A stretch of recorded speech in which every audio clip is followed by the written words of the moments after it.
सभी दोस्तों को नमस्कार। दोस्तों एक बार फिर से स्वागत है आपका हमारे अपने YouTube channel let's crack everything में।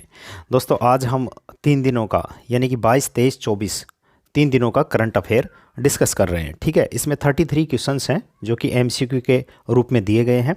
सारे इंपॉर्टेंट क्वेश्चन हैं, जो भी 3 दिन का न्यूज़ था पूरा इसमें कवर है। दोस्तों पहला क्वेश्चन है कि संयुक्त राष्ट्र महासभा के 78वें सत्र के अध्यक्ष कौन हैं जो इस समय भारत की यात्रा पर हैं। देखिए, संयुक्त राष्ट्र की स्थापना कब हुई थी? 1945 में। उसका जो 78वां सेशन है उसके अध्यक्ष के बारे में पूछा गया है जो अभी भारत की यात्रा पर आए हुए हैं। ऑप्शंस हैं Antonio Guterres, Dennis Francis, Ajay Bagga, Ruchira Kamboj. सही जवाब दोस्तों इसका है डेनिस फ्रांसिस। ये भारत की यात्रा पर आए हुए हैं। आप सब लोग जानते होंगे UNSC, United nation security council, इसमें स्थायी सदस्य हैं 5। कौन कौन से स्थायी 5 सदस्य हैं? फ्रांस है, रसिया है, चीन है, अमेरिका है और इंग्लैंड है। यानी कि तो 5 सदस्य इसके स्थायी सदस्य हो गए। भारत भी स्थायी सदस्य होने की मांग करता रहा है, लेकिन कुछ देशों के विरोध के चलते स्थायी सदस्यता नहीं मिल पाई है। 16 बार गैर स्थायी सदस्य भारत रह चुका है। दोस्तों अभी इन्होंने जो डेनी फ्रांसिस आए हुए थे, इन्होंने भी भारत के स्थायी सदस्यता का समर्थन किया है। G4 में 4 कंट्री आते हैं, जापान, जर्मनी, ब्राज़ील और भारत। ये चारों कंट्री जो क्या हैं, ये G4 का जो है ग्रुप 4, इसमें वही देश शामिल हैं जो एक दूसरे की स्थायी सदस्यता का समर्थन करते हैं। तो जापान, जर्मनी, ब्राज़ील और भारत ने मिलकर के G4 नामक समूह बनाया और ये स्थायी सदस्यता के लिए क्या करते हैं, एक दूसरे का समर्थन करते हैं। न्यूज़ इतना ही था कि कौन यात्रा पर आए हुए हैं, अध्यक्ष कौन थे। जनवरी को गणतंत्र दिवस के अवसर पर फ्रांसीसी राष्ट्रपति इमैनुअल मैक्रों जो हैं गणतंत्र दिवस परेड में हमारे राजकीय अतिथि के रूप में भाग लेंगे, जो कि 26 जनवरी 1950 को जो हमारा गणतंत्र दिवस का सेलिब्रेशन होगा उसमें ये मुख्य अतिथि होंगे। अगला क्वेश्चन है कि बैडमिंटन में हाल ही में इंडिया ओपन 2024 महिला एकल टाइटल खिताब किसने जीता है? बैडमिंटन में इंडिया ओपन 2024 महिला एकल टाइटल खिताब किसने जीता है? ताई तजू युंग, PV संधू, अंकिता रैना और चेन यू फेई। देखिए ये जो ऑप्शन ए है, ऑप्शन ए, इनका नाम है ताई जू यिंग। ये कहाँ की हैं? चीन की ताइपे की दिग्गज बैडमिंटन खिलाड़ी हैं और इन्होंने फाइनल में चीन की चेन यू फेई को मात दी है। तो ऑप्शन ये है, इसको मात दी गई है और इन्होंने ये जीता है। ये चाइना की है, ये ताइपे की हैं। ठीक है, तो बैडमिंटन की खिलाड़ी है। सिंगल लाइन कहीं क्वेश्चन पूछा जा सकता है, ज़्यादा इसमें गहराई में जाने की ज़रूरत नहीं है। किसने जीता इतना ही पूछा जाएगा। और कहाँ पर हुआ था? ये नई दिल्ली के KD जाधव जो इंडोर हॉल है वहाँ पर ये खेला गया था। ये इंपॉर्टेंट है। हाल ही में किस राज्य में इंटरनेशनल बैलून फेस्टिवल का आयोजन किया गया? ऑप्शन है आंध्र प्रदेश, गुजरात, तमिलनाडु और महाराष्ट्र। तो जो तमिलनाडु है, तमिलनाडु में क्या किया गया है? इंटरनेशनल बैलून फेस्टिवल का आयोजन किया। पोलाची करके एक जगह है, वहाँ पर इसका आयोजन किया गया है। ठीक है, पोलाची करके कोयम्बटूर में है। 9वां इसका एडिशन था ये किसका? इंटरनेशनल बैलून महोत्सव का। तमिलनाडु में आयोजित हुआ, पोलाची कोयम्बटूर में। अगला क्वेश्चन है कि ICC men's T20 cricket of the year का अवार्ड किसने जीता है? तो इसका option David Warner, Shubman Gill, Surya Kumar Yadav और ग्लेन मैक्सवेल। इसका सही जवाब दोस्तों है सूर्य कुमार यादव। इन्होंने दूसरी बार ये अवार्ड जीता है, T20 का cricketer of the year award.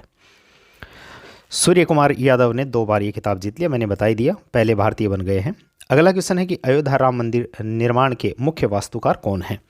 Ram Sutar जी हैं, चंद्रकांत सोमपुरा जी हैं, अरुण योगीराज जी हैं, जगन मोहन जी हैं। तो इसका सही जवाब है चंद्रकांत सोमपुरा। ये राम मंदिर के मुख्य वास्तुकार हैं। राम मंदिर नागर शैली में निर्मित है और अभी हाल ही में खूब चर्चाओं में रहा। राम मंदिर जो रामलला की मूर्ति की स्थापना हो चुकी है, जो रामलला की मूर्ति बनाई थी वो इन्होंने बनाई है, अरुण योगीराज ने। ये मैसूर के हैं, इन्होंने रामलला जी की मूर्ति बनाई। और चंद्रकांत जो सोमपुरा है ये प्रमुख वास्तुकार हैं राम मंदिर के। ये मैंने लिख दिया। गुजरात का सोमनाथ मंदिर, स्वामीनारायण मंदिर मुंबई का, गुजरात का अक्षरधाम मंदिर, कोलकाता का बिड़ला मंदिर, ये सब इनके यही वास्तुकार रहे हैं, चंद्रकांत सोमपुरा जी। अगला क्वेश्चन है कि हाल ही में किस देश के मून मिशन स्नाइपर ने चंद्रमा पर सफलतापूर्वक लैंडिंग की? जैसे हमारा चंद्रयान 2, चंद्रयान 3 आप सब लोगों को पता होगा। चंद्रयान 3 भी हमारा 23 अगस्त को पहुंचा था और उसी दिन हमने नेशनल स्पेस डे घोषित किया गया उसको। तो इनका जो स्नाइपर जो मिशन है ये किसका है, ये पूछा गया है। चीन, जापान, भारत, कोरिया। तो दोस्तों ऑप्शन बी जो है ये जापान का स्नाइपर मिशन है। इसने चंद्रमा पर सफलतापूर्वक लैंडिंग कर ली गई है। जापान की जो अंतरिक्ष एजेंसी है उसका नाम जाक्सा है, जैसे अपने यहाँ पर इसरो होता है। किसे हाल ही में सशस्त्र सीमा बल का महानिदेशक नियुक्त किया है? सशस्त्र सीमा बल यानी कि एसएसबी। एसएसबी आपको पता होगा कि जो आर्म फोर्सेज हैं, इंडियन नेवी, एयरफोर्स, इनका सर्वोच्च कमांडर राष्ट्रपति होता है, रक्षा मंत्रालय के अधीन है। और जो गृह मंत्रालय के अधीन होती हैं वो पैरामिलिट्री होती हैं। जैसे आप जानते होंगे ये एसएसबी हो गया, आईटीबीपी हो गया, बीएसएफ हो गया, सीआरपीएफ हो गया, सीआईएसएफ हो गया, एनएसजी हो गया, असम राइफल हो गया। ये सब क्या हैं, पैरामिलिट्री होते हैं जो गृह मंत्रालय के अधीन काम करती हैं। तो सशस्त्र सीमा बल जो एसएसबी है ये क्या करती है, ये नेपाल और भूटान के साथ जो भारत की सीमा लगती है वहाँ की चौकसी करने का काम क्या करती है, एसएसबी करती है। इनका महानिदेशक किसे नियुक्त किया गया है? दलजीत सिंह चौधरी जी को क्या किया गया है, इनका महानिदेशक नियुक्त किया है। ये चर्चा में इसलिए था। भारत अंतर्राष्ट्रीय विज्ञान महोत्सव का आयोजन किस राज्य में किया गया? सिंगल लाइन क्वेश्चन है। कहाँ पर इसका आयोजन किया गया? तो हरियाणा के फरीदाबाद में। याद रखना, इसका विज्ञान महोत्सव का आयोजन कहाँ पर किया गया है? हरियाणा के फरीदाबाद में। इतना ही क्वेश्चन पूछा जा सकता है। तो ये हरियाणा हो गया, ये फरीदाबाद हो गया। तो अंतर्राष्ट्रीय विज्ञान महोत्सव का आयोजन। विषय इसका थीम क्या था? अमृतकाल में विज्ञान और प्रौद्योगिकी, सार्वजनिक आउटरीच। ठीक है, तो ये थोड़ा सा ध्यान में रखना है, एमसीक्यू में ही पूछा जाएगा। हाल ही में किसे 8वीं बार Balkan athlete of the year चुना गया है? नोवाक जोकोविच, Virat Kohli, Lionel Messi, Cristiano Ronaldo. तो दोस्तों ऑप्शन ए जो है नोवाक जोकोविच को, इनको Balkan athlete of the year का अवार्ड दिया गया है। आपको पता होगा तीनों ग्रैंड स्लैम इन्होंने अब की बार जीते हैं और 24 बार जीतने का इन्होंने क्या बनाया है, रिकॉर्ड बनाया है। तो नोवाक जोकोविच को Balkan athlete of the year का अवार्ड दिया गया है। ये 50वां संस्करण था इसका। अब देख लीजिए, जो क्या होता है कि पारंपरिक रूप से Albania, Bosnia Herzegovina, Bulgaria, Croatia, Greece, Macedonia, Montenegro, Romania, Serbia, तुर्की, ये राष्ट्रीय समाचार एजेंसियों के द्वारा क्या किया जाता है, इसको आयोजित किया जाता है। और नोवाक जोकोविच ने क्या जीत लिया है, ये Balkan athlete of the year का अवार्ड जीत लिया है। बिहार के बाद जाति जनगणना करने वाला दूसरा राज्य कौन से बन गया? चुनाव आ रहे हैं आंध्र प्रदेश में भी, वहाँ पर भी जाति गणना हो चुकी है, मतलब शुरू हो चुकी है। बिहार में लास्ट ईयर हुआ ही था। और ये सब ये जानना है कि कितनी जाति के कितने लोग हैं वो सबको पता है। तो आंध्र प्रदेश दूसरा राज्य हो गया है जाति जनगणना करने वाला। हाल ही में भारत ने किस देश की सीमा के साथ फेंसिंग करने की घोषणा की है? दोस्तों किस देश की सीमा के साथ? अपने बॉर्डर, अपने पाकिस्तान बॉर्डर से लगे देश पाकिस्तान, बांग्लादेश, म्यांमार, ये सब है। तो म्यांमार के साथ जो है इन्होंने फेंसिंग करने की, क्योंकि म्यांमार से बहुत सारे आपको पता होगा रोहिंग्या भी आते हैं और अवैध एंट्री होती है, उसको रोकने के लिए फेंसिंग। इसकी जो टोटल लंबाई है वो 1643 किलोमीटर है, 1021 माइल्स है। तो इसको क्या किया जाएगा, फेंसिंग लगाई जाएगी यहाँ पर। ठीक है। हाल ही में दुनिया का सबसे ऊंचा राम मंदिर किस देश में बनाया जाएगा? बहुत अच्छी खबर है। कहाँ पर बनाया जाएगा? ऑस्ट्रेलिया में बनाया जाएगा। देखो राम मंदिर कहाँ पर बनाया जाएगा, सबसे ऊंचे की बात हो रही है यहाँ पर, ऑस्ट्रेलिया में बनाया जाएगा। क्या होगी इतनी ऊंचाई? ऑस्ट्रेलिया के पर्थ में बनाया जाएगा। 721 फुट की क्या होगी, ऊंचाई होगी। श्री राम वैदिक व सांस्कृतिक ट्रस्ट के नेतृत्व में यह है स्मारक परियोजना, जिसकी लागत 600 करोड़ रुपए, 150 एकड़ में फैला होगा। तो तीन चीज़ें याद रखनी है। ऑस्ट्रेलिया के पर्थ में 721 फीट की ऊंचाई होगी, 600 करोड़ रुपए है, 150 एकड़ में फैला हुआ। अगला क्वेश्चन है कि हाल ही में किसने असम ब्रेव हार्ट लुसित बरफुकान पुस्तक लॉन्च की? ये जो है असम के ब्रेव हार्ट हैं, ये लुचित बरफुकान, इनके नाम से जो पुस्तक लॉन्च करी है वो किसने करी है? ओम बिरला, नरेंद्र मोदी, अमित शाह, जेपी नड्डा। अमित शाह जी ने क्या करी है, ये पुस्तक लॉन्च करी है इन बहादुर जी के नाम पर, जो ब्रेव हार्ट हैं लुचित बरफुकान के नाम से। ये कौन थे? ये 1671 की सराय घाट की लड़ाई में अपनी सेना का इन्होंने प्रभावी नेतृत्व किया और मुगलों को घुटने टेकने पर मजबूर किया। मुगल सेना क्या कर रही, असम पर कब्जा करने में नाकाम साबित हुई इनके चलते, और इन्होंने बड़े ही बहादुरी का काम किया। तो इनके नाम से जो पुस्तक लॉन्च करी गई है अमित शाह जी ने करी है। बीजेपी अध्यक्ष जेपी नड्डा ने हाल ही में किस कार्यक्रम की शुरुआत की? ग्राम उत्थान अभियान, ग्राम चलो अभियान, ग्राम सुधार अभियान, ग्राम विकास अभियान। तो देखिए इन्होंने ग्राम चलो अभियान में हर गांव में जाएंगे, और कारण वही है, चुनाव आ रहे हैं लोगों को मतलब इम्प्रेस करना है, अपनी योजनाएं बताना है, सब कुछ काम वही करना है। इन्होंने अभी एक वोटर्स डे के दिन भी एक नमो नवदत्त करके कुछ स्कीम इन्होंने लॉन्च करी थी, और प्रधानमंत्री मोदी जी ने 50 लाख युवाओं को वर्चुअली रूप से क्या किया था, संबोधित किया था। 15वां जो है क्वेश्चन, ऑस्कर 2024 के लिए नॉमिनेट हुई documentary film to kill a tiger का निर्देशन किसने किया है? तो दोस्तों इसका निर्देशन की बात पूछी गई है, ये नाम याद रखना, to kill a tiger Oscar के लिए नॉमिनेट हुई है। Christopher Lonner, Nisha Pahuja, David Oppenheim, Andy Cohen. तो दोस्तों ऑप्शन जो बी है, निशा पाहुजा, इनको क्या दिया है, टू किल ए टाइगर का निर्देशन का पुरस्कार इन्होंने निर्देशन किया। तो इस फिल्म को क्या है, ऑस्कर के लिए नॉमिनेट किया है। तो इसके निर्देशक के बारे में पूछा था, निशा पाहुजा ही। और ये जो डॉक्यूमेंट्री किसके बारे में, झारखंड की एक नाबालिग लड़की की कहानी है, ठीक है। और ये जो पुरस्कार है 10 मार्च को दिया जाएगा, ठीक है। अखिल भारतीय अभियान हमारा संविधान हमारा सम्मान का उद्घाटन किसने किया है? तो अखिल भारतीय अभियान हमारा संविधान हमारा सम्मान किसने उद्घाटन किया? जगदीप धनखड़ जी, राजनाथ जी, अमित शाह जी, एस जयशंकर। तो ऑप्शन ए जो है जगदीप धनखड़ जी, इन्होंने क्या किया है, इसका उद्घाटन। 1 साल तक ये प्रोग्राम चलेगा। और इसकी जो शुरुआत है doctor Bhimrao Ambedkar international centre से हुई। यह अभियान न्याय विभाग, विधि एवं न्याय विभाग मंत्रालय के द्वारा चलाया जा रहा है। देखिए जो भी जानकारी हैं जितनी एग्ज़ाम की दृष्टि से, ऐसे तो चाहे आप किताबें पढ़ते रहो, नॉलेज का, जनरल नॉलेज का कोई भी लिमिट नहीं है, अथाह है, बिल्कुल समुद्र की तरह है। बाकी जो एग्ज़ाम की दृष्टि से, ताकि समय भी कम लगे और आपको जो ज़रूरतमंद जो भी चीज़ें हैं, क्वेश्चन कोई भी नहीं छूटेगा, ये गारंटी है। हर क्वेश्चन आपको दिए जाएंगे, और जो एग्ज़ाम की दृष्टि जितना पूछा जाएगा उतना ही दिया जाएगा। ऐसे स्टैटिक जिक के तो फिर वो लंबा लेंदी वीडियो हो जाता है उसके बारे में, ठीक है। वो सब चीज़ें भी याद रहती हैं, अच्छी बात है। लेकिन हो सकता है किसी के सिलेबस में कुछ और जिके दिया हुआ हो, कोई टॉपिक वाइज रहता है, तो वो उसकी तैयारी करें। इसके लिए हम थोड़ा सा समय लेकर ही करंट अफेयर पूरा डाल देते हैं। अभियान के दौरान क्या किए, कवर किए जाने वाले विषय कौन है? सबको न्याय, नव भारत संकल्प, विधि जागृति अभियान, कानून के बारे में जागृति अभियान भी चला, सब कुछ ये चीज़ें बताई जाएंगी, ठीक है। इसके बारे में सिर्फ हमें ये जानना था कि हमारा संविधान हमारा सम्मान जो योजना किसने शुरू करी? जगदीप धनखड़ जी ने शुरू करी। कहाँ से शुरू की? डॉक्टर अम्बेडकर जो इंटरनेशनल सेंटर है वहाँ से इसको शुरुआत की गई। प्रधानमंत्री सूर्योदय योजना निम्नलिखित में से किससे संबंधित है? ये जो रूफ टॉप सोलर पैनल से क्या है, प्रधानमंत्री सूर्योदय योजना किससे संबंधित है? रूफ टॉप से। तो ऑप्शन 4 जो है यानी कि डी, वो सही है। ये केंद्र प्रायोजित स्कीम है। इसके तहत 1 करोड़ से ज़्यादा घरों के ऊपर रूफ टॉप सोलर पैनल लगाए जाएंगे। काम वही है, रिन्यूएबल एनर्जी प्रोड्यूस करना। तो आप सब लोग इसके बारे में बहुत बार पढ़ चुके हैं। तो सूर्योदय योजना चर्चा में थी, इसलिए यहाँ पर डाल दिया गया। आत्मनिर्भरता को हासिल करना है ऊर्जा के क्षेत्र में, इसका मकसद यही है। कॉपर की खोज और खनन परियोजनाओं के लिए भारतीय प्रतिनिधिमंडल किस देश की यात्रा पर जाएंगे? तो अभी आपने देखा होगा कि लिथियम की खोज और खनन के लिए अर्जेंटीना में जाने की बात हुई थी, भारत की जो खनिज विदेश लिमिटेड है उसके द्वारा। अब कॉपर की खोज और खनन के लिए हम जाम्बिया में जाएंगे, ठीक है। सबको पता है कि कॉपर का उत्पादन में चिली का फर्स्ट स्थान है, लेकिन हम खनन के लिए कहाँ पर जा रहे हैं? कॉपर के लिए जाम्बिया में जा रहे हैं।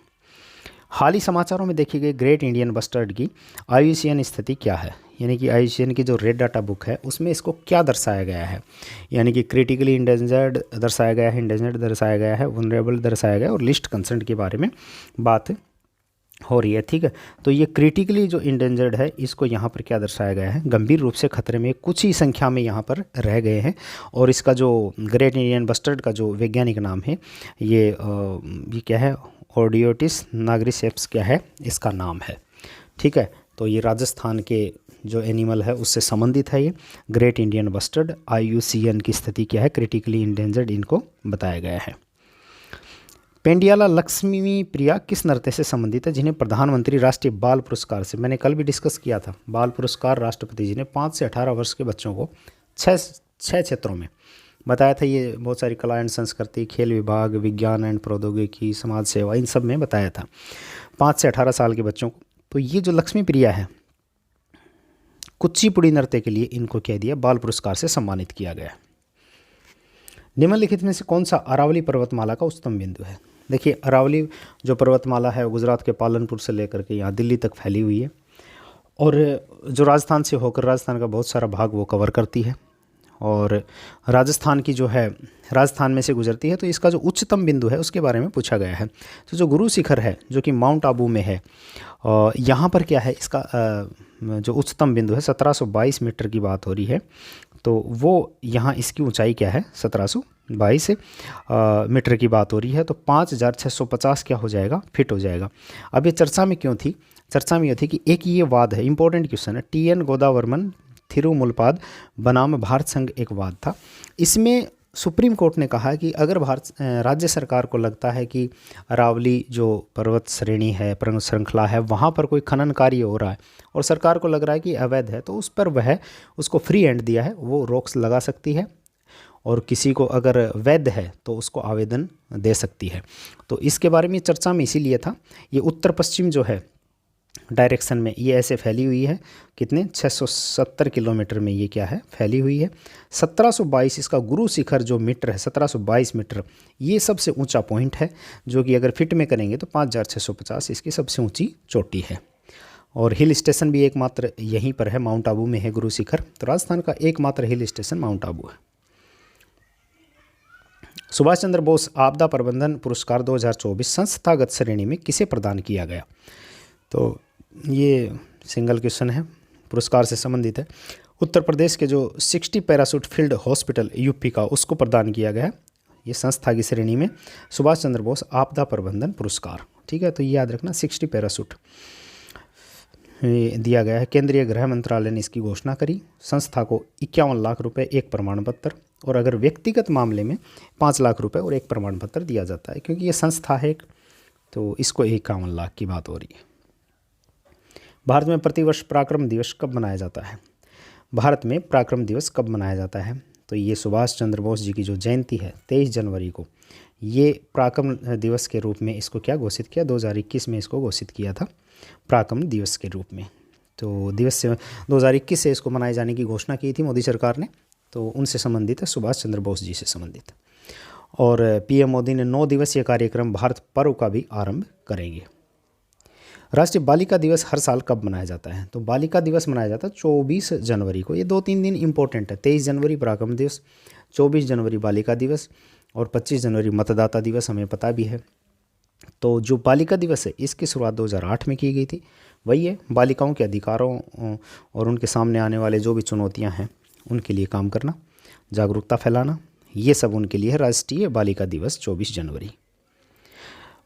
19वां गुट निरपेक्ष आंदोलन NAM शिखर सम्मेलन कहाँ आयोजित किया गया?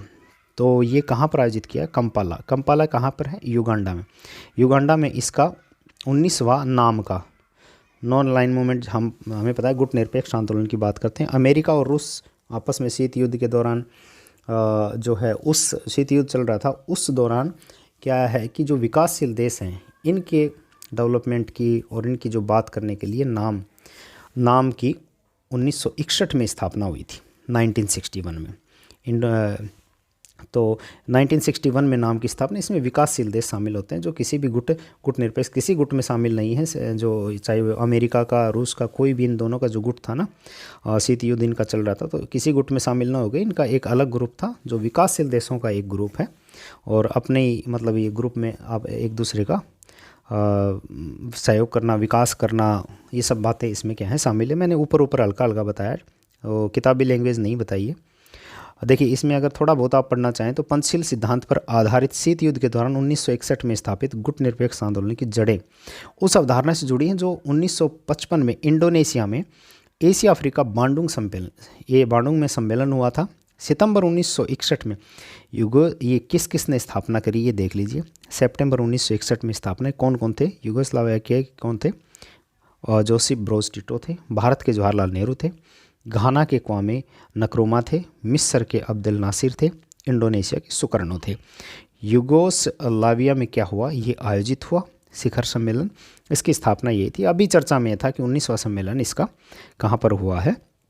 कंपाला में हुआ है। उद्देश्य क्या है? संयुक्त राज्य अमेरिका और जो USSR, हम जो रूस बोल रहे हैं, 1991 से पहले क्या था वो USSR था, उसके बीच जो शीत युद्ध चल रहा था उसके संदर्भ में विकासशील देशों के हितों को आगे बढ़ाना। ठीक है, वो ये विकासशील देश, मैंने बताया कि ग्रुप विकासशील देशों का है, जो इन दोनों के ग्रुप में शामिल ना होकर के अपना एक अलग ग्रुप बनाया। तो 1961 में इसकी स्थापना हुई थी। अगला क्वेश्चन है कि कर्पूर ठाकरे को भारत रत्न मरणोपरांत से सम्मानित किया जाएगा, वह किस देश की पूर्व मुख्यमंत्री थे? ये बिहार के मुख्यमंत्री थे, 2 बार मुख्यमंत्री रहे, समाज सेवी भी रहे और इनको लोकनायक यानी कि जननायक भी कहा जाता है लोकप्रियता के कारण। तो इनको क्या मिला है? अभी मरणोपरांत भारत रत्न से सम्मानित किया जाएगा।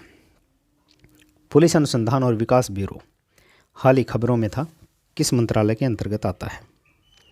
गृह मंत्रालय, रक्षा मंत्रालय, वित्त मंत्रालय और कॉरपोरेट मामलों का मंत्रालय। तो जो ये जो BPRD है ये गृह मंत्रालय के अधीन आता है, ठीक है। जो इसके चर्चा में इसलिए था कि जो व्हाट्सएप पर जो भी अफवाहें फैलती हैं उनके बारे में इन्होंने बताया था कि उनसे मतलब जो अफवाहें फैल रही हैं उनके बारे में सचेत रहें, इस कारण ये चर्चा में था। 1970 में माता है। केंद्रीय स्वास्थ्य मंत्री ने हाल ही में किस राज्य में खोडल धाम ट्रस्ट कैंसर की आधारशिला रखी? ये अस्पताल है खोडल, माता जी खोडल जी हैं, उनके नाम पर जो खोडल धाम ट्रस्ट कैंसर अस्पताल की आधारशिला रखी है। और पाटीदारों के द्वारा ये जो खोडल धाम ट्रस्ट था इसकी स्थापना करी गई थी आज से 14-15 साल पहले। तो ये गुजरात की बात हो रही है। केंद्रीय स्वास्थ्य मंत्री मनसुख मंडाविया और गुजरात के मुख्यमंत्री भूपेंद्र जो पटेल हैं उन्होंने राजकोट में खोडल धाम ट्रस्ट कैंसर अस्पताल की आधारशिला रखी। इतना इंपॉर्टेंट है। उत्तर प्रदेश सरकार किसे उत्तर प्रदेश गौरव सम्मान से सम्मानित करेगी? तो अरुण योगी राज जी तो नहीं, अभी रामलला जी की जो मूर्ति बनाई थी। ऑप्शन 2 और 3 डॉक्टर रितु करीधल श्रीवास्तव और नवीन तिवारी, इनको क्या करेगी? उत्तर प्रदेश गौरव सम्मान से सम्मानित करेगी। भूमिका क्या है? डॉक्टर रितु जी जो है इन्होंने चंद्रयान मिशन में क्या करी थी? भूमिका निभाई थी। और जो ये क्या है नवीन Tiwari ji, mobile edtech platform स्थापित इन्होंने किया था, टेक्नोलॉजी से संबंधित थे ये। तो इन दोनों को उत्तर प्रदेश गौरव सम्मान से सम्मानित किया जाएगा। कानपुर के थे ये नवीन तिवारी जी। भारत किर्गिस्तान संयुक्त सैन्य अभ्यास खंजर का 11वां संस्करण कहाँ पर आयोजित हुआ?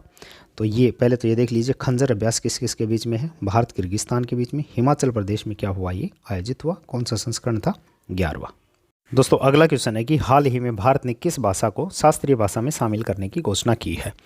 भारत और ईरान के बीच में सांस्कृतिक संबंधों का आदान प्रदान करने के लिए फारसी भाषा, यानी कि फारसी कहाँ है? ईरान की, पारस की। तो उस भाषा को क्या है? शास्त्रीय भाषा में सम्मिलित करने की घोषणा की है। अभी तक कितनी भाषाएं हमारे यहाँ? 6 भाषाएं शामिल हैं। तमिल, संस्कृत, कन्नड़, तेलुगु, मलयालम, उड़िया। उड़िया को लेटेस्ट शामिल किया गया, तमिल को सर्वप्रथम शामिल किया गया, अभी फारसी को किया जाएगा। सत्र 2022-23 के लिए BCCI अवार्ड 2024 में पॉली उमरगर अवार्ड किसने जीता है? तो दोस्तों शुभमन गिल ने क्या जीता है? पॉली उमरगर अवार्ड जीता है। 2019-20 का मोहम्मद शमी को दिया गया है, 2022-23 का शुभमन गिल को दिया गया है। ये मैंने लिख दिया यहाँ पर। Colonel CK Naidu life time achievement award किसको दिया गया? पूर्व क्रिकेटर फ्रोक इंजीनियर और रवि शास्त्री को दिया गया। फ्रोक को और रवि शास्त्री को दिया गया, ठीक है। तो फ्रोक को दिया गया और रवि शास्त्री को दिया गया ये life time colonel CK Naidu award. Last question है कि एशियाई मैराथन चैंपियनशिप में स्वर्ण पदक जीतने वाले दूसरे भारतीय कौन बने हैं? तो दूसरे भारतीय कौन बने हैं? ये मान सिंह बने, ठीक है। तो एशियाई मैराथन चैंपियनशिप में स्वर्ण पदक इन्होंने जीता, मान सिंह जी ने। तो ये थे दोस्तों आज के इंपॉर्टेंट क्वेश्चंस। दोस्तों कैसा लगा वीडियो? कमेंट में ज़रूर बताइएगा। धन्यवाद।